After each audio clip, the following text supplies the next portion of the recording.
Since the beginning of the war in Gaza, there has been a low-intensity military conflict on the border between Israel and Lebanon, between the IDF and Hezbollah, together with Palestinian organizations that operate from Lebanon in coordination with Hezbollah. This conflict has the potential to ignite the entire region and threaten the interests of all modern Western countries.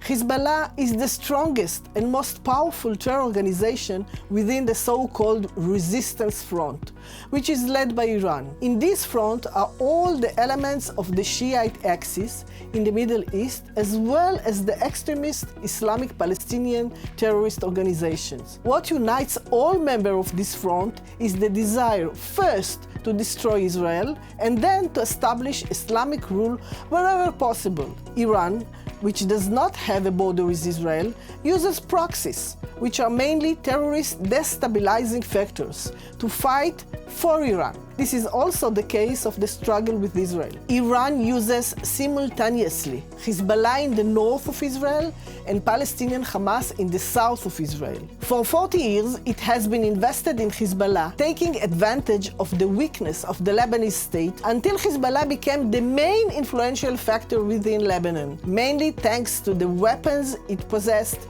being an independent militia separate from the weak Lebanese army. There is extensive cooperation within the resistance front, and the strategy adopted in dealing with Israel was to act simultaneously on several fronts to make it difficult for the IDF to defend Israel from these attacks. It was therefore expected that with the war in Gaza, Hezbollah would join in the effort to make it difficult for the IDF to fight the murderous Hamas organization. One must ask then, why Hezbollah, which is an entity with improved military capabilities, does not take advantage of the opportunity to launch a wide-scale war against Israel from the Lebanese border and is conducting a limited confrontation with Israel? Before I answer this question, I should mention that the possibility of a wide-scale war still exists, initiated by one of the parties or following continued escalation or miscalculation. But Hezbollah has many restraining factors to consider. First, the military capabilities of the IDF and the expected enormous damage to Lebanon following the war, which in fact will cause the destruction of Lebanon, which is already in a very difficult situation today.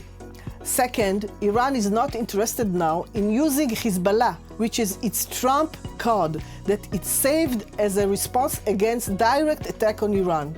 And third, the fact that the US is standing entirely on Israel's side discourages Hezbollah and Iran, which understand that they are risking a wide regional war that could turn into a global war.